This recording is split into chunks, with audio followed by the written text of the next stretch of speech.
Le beau vaisseau. Ça fait 10 ans que je t'attendais. Je vais enfin pouvoir réaliser un vieux rêve. Ouais, on a volé les plans des autres à la mort. Allons en hyperespace. Youpi! Mais... La force, c'est une sorte de fluide créé par tout être vivant. Salut à vous tous et bienvenue dans cette nouvelle review un peu spéciale. Oui, je sais, c'était une review qui n'était pas vraiment prévue à la base, mais autant la faire, voilà, comme ça sera bien. Ce qui est bien dans Star Wars, c'est qu'on peut partager nos goûts différents. Après tout, nous avons tous nos films de préférence, ou même nos séries TV aussi. Et ben dans Star Wars, si on a nos personnages, on a aussi les vaisseaux. Et pour beaucoup, leur vaisseau préféré sera sans doute le Faucon Millenium, le X-Wing, le TIE 27 de Vador, la Canine de la République, ou même la navette de Kylo Ren. Oui, ne jugez pas, il y a des gens qui aiment ça. Comme quoi. Et quant à moi, mon vaisseau préféré ne fait pas partie de cette liste exhaustive que je viens de vous citer. Non, mon vaisseau préféré carrément, c'est quand même le premier vaisseau que j'ai vu dans un premier film Star Wars. Et oui, vous savez, ce vaisseau un peu étrange qu'on voit au début, qui se fait canarder par un Star Destroyer. Et bah, figurez-vous que ça a toujours été un peu mon vaisseau préféré parce que j'aime beaucoup son design. Et autant vous dire, j'ai toujours rêvé de l'avoir en Lego. Ou en maquette, ou même le piloter, qui sait. Ça n'arrivera jamais. Du coup, ce vaisseau que nous voyons pour la première fois dans un premier film Star Wars en 1977 n'est autre que le Tantive 4, le vaisseau personnel de la princesse Leia, ou de Bail Organa aussi pendant un temps. Et ouais, mine de rien, c'est pas rien. Ce vaisseau, qui avait pour but en fait de voler les plans de l'étoile de la mort, eh bien se fera, comme je vous l'ai dit, canarder par un Star Destroyer du nom du Devastator, donc un vaisseau commandé par Vador et ses troupes, qui vont l'aborder un peu plus tard. Ils vont même capturer la princesse Leia, tandis que nos deux droïdes, C-3PO et R2D2, vont s'échapper à travers une capsule sauvetage. Bref, vous connaissez à peu près le film, mais tout de même, c'est rien qu'avec cette scène de début, on a déjà le contexte et ce qui va suivre après dans de grandes aventures. Bref, tout ça pour dire que pour moi, ça reste une séquence que j'adore, qui restera assez marquante dans l'histoire du cinéma. Littéralement même. Et petite info, le Tantive 4, c'est juste le nom personnel du vaisseau. Sinon, c'est un CAS-90 croiseur coréen, ou forceur de blocus pour les intimes. Et oui, quand on est fan de Star Wars, on connaît un peu tout. Étonnant, non? Et du coup, c'est bien sûr pas le seul vaisseau qui a son nom personnel. Comme déjà cité, on a le Star Destroyer qui le poursuit, qui se nomme le Devastator. Mais aussi dans Star Wars, on a quelques vaisseaux qui sont connus, notamment le Resolute, le Malvolance, le Délivrance, ou encore le Radius, pour ne citer quelques exemples. Après tout, dans l'histoire, nous avons aussi eu des noms de navires très importants, comme le Santa Marina, l'Hermione, le SS Ulysse, ou le Bismarck.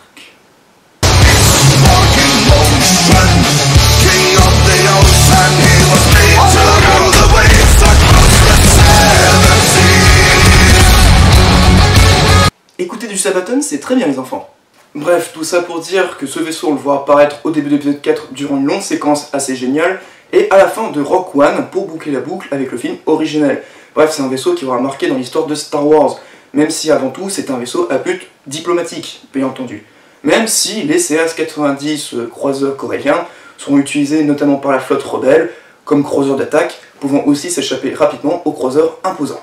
Et j'en profite aussi pour rajouter les petits malins qui me feront la remarque du style « Oui, mais on voit aussi le Tantive 4 à la fin de la Rangicite !» Et je vous répondrai que non, ce n'est pas le Tantive 4, c'est un autre modèle de CA-90 coréen. C'est George Lucas qui l'a dit, donc tu vas pas me contredire là. Bon, maintenant que le blabla chiant c'est fait, on va quand même parler de Lego, hein, parce que c'est un peu le but de la vidéo, non? Bref, tout ça pour dire que cette année on a une nouvelle version, et c'est celle que je vais vous présenter d'ailleurs. Tout ça pour dire qu'on a par le passé eu un Ultimate Collector set, bref, un gros set imposant, qui a pas de figurines et qui a rien à l'intérieur. Bon, ça c'est pas comme ça on a l'habitude. N'est-ce pas le nouveau Devastator? Une première version playset sortie en 2009 à l'occasion des 10 ans des Lego Star Wars. D'ailleurs, j'en ai parlé rapidement dans ma vidéo des 20 ans de Lego Star Wars. Voilà, tu peux cliquer juste ici. Oui, je fais ma petite auto-promo, comme ça, voilà. Puis, bah, moi, j'ai pas non plus NordVPN pour me soutenir, hein, alors je fais avec je peux, hein, d'accord. Et la nouvelle version qui est sortie 10 ans après la précédente, donc cette version que nous allons voir aujourd'hui, avec le 75 244 Tantive 4.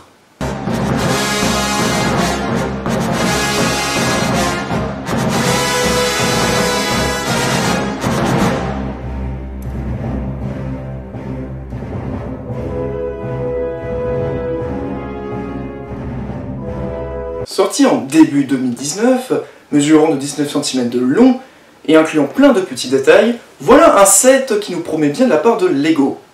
Bon, on n'était pas loin non plus d'un Ultimate Collector set, hein, tout de même. Et nous allons commencer par nos 6 figurines présentes dans cette boîte. Princesse Leia, donc version épisode 4. Celle-ci est plutôt la dernière mise à jour en date, ce n'est que cette fois-ci dans cette boîte elle a la possibilité d'avoir soit un bloc de robe ou soit par ses jambes. Voilà, écoutez les femmes c'est un peu compliqué.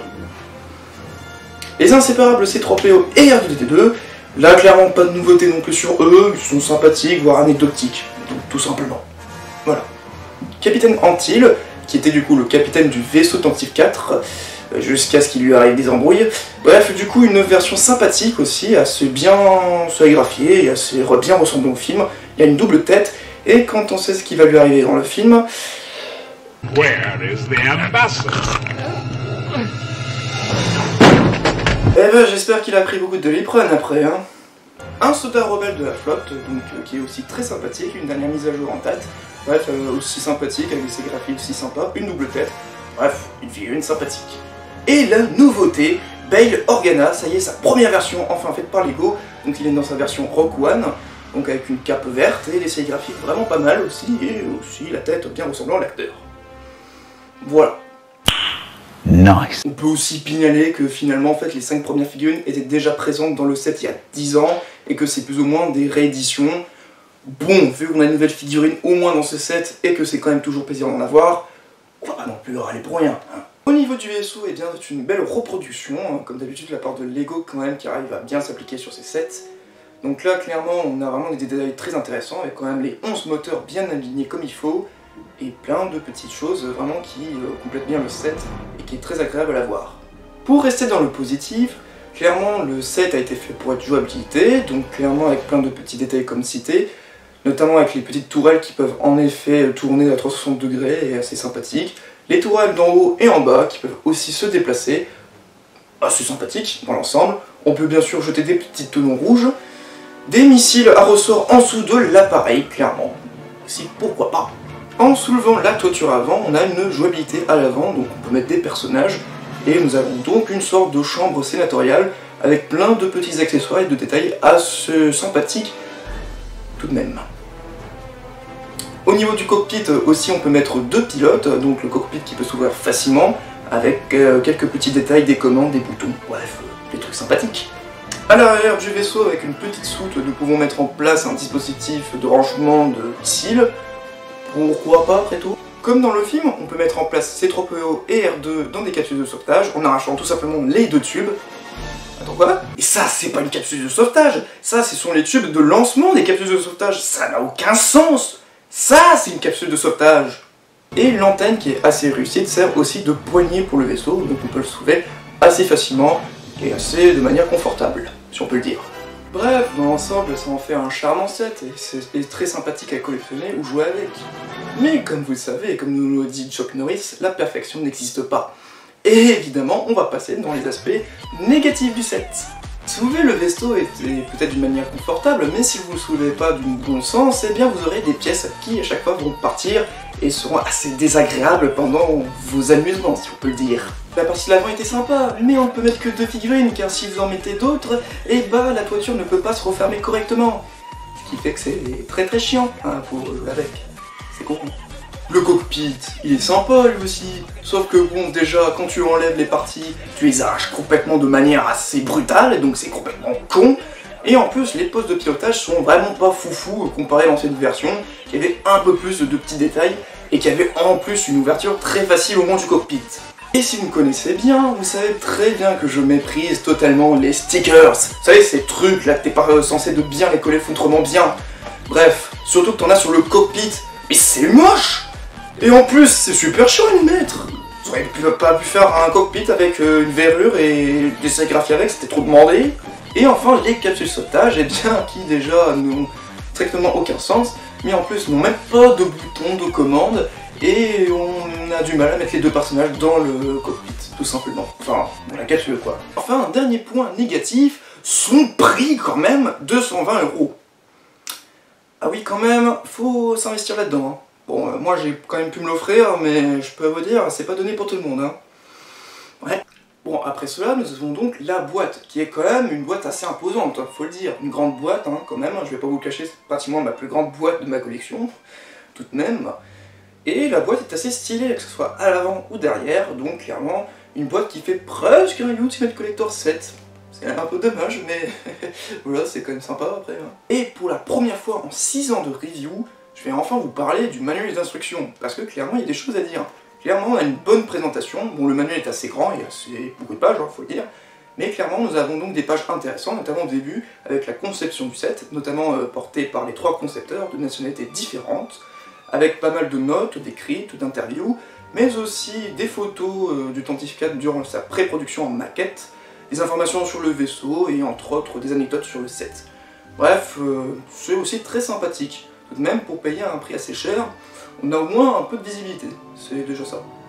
Enfin bref, donc pour conclure rapidement, ça reste dans l'ensemble un très bon set, malgré un prix un peu, voilà, un peu cher, mais clairement un très beau set qui rendra hommage à mon vaisseau préféré de Star Wars, littéralement. Bref, un vaisseau que j'ai toujours voulu avoir dans ma collection depuis, et tout de même assez bien joli dans l'ensemble, donc on peut vraiment bien l'exposer, et aussi en faire une bonne jouabilité avec, si je puis dire. Bien entendu, quand on y pense au Tantificate, on pense aussi au fameux couloir où il y a l'assaut de l'abordage notamment. Et ça, bien sûr, pour le coup, c'était trop compliqué à faire, clairement. Bref, en soi, on a un set qu'il faut. Et voilà, j'espère que cette review vous aura plu. Eh bien, c'était quand même une review assez spéciale parce que je ne pensais pas faire cette review de base, mais j'étais un petit peu motivé pour la faire. Et du coup, ça m'a quand même fait plaisir de le faire. Effectivement, le set est sorti il y a quelques mois déjà, donc forcément, il y a un peu de retard, mais vu que j'ai pas vu beaucoup de reviews sur cet en français, je me permets quand même de le faire. Voilà, j'espère en tout cas que cette vidéo vous aura plu, donc quant à moi, eh bien j'espère du coup continuer un peu d'autres vidéos de mon côté, donc si vous avez envie de suivre mes prochaines vidéos, n'hésitez pas à vous abonner ou liker, tout simplement, ça serait très sympathique de regarder mes dernières vidéos en date. J'en profite d'ailleurs pour faire un peu de pub à Jerry XXL en fait, donc un ami qui me suit depuis assez longtemps et qui se lance sur sa chaîne YouTube. Donc il est assez comme moi, c'est-à-dire passionné de Star Wars, de cinéma et même un peu de la brique. Bref, je vous mets un lien dans la description ou ici, en haut de la vidéo plutôt. Bref, il est en train de commencer son contenu, donc ça serait vraiment très sympa pour lui d'avoir un peu plus de visibilité. Voilà. Et puis bon, et ben on se retrouve peut-être pour de prochaines vidéos. Sur ce, et bien, bonne rentrée tout de même. Voilà, je suis toujours dans les temps. Allez, salut!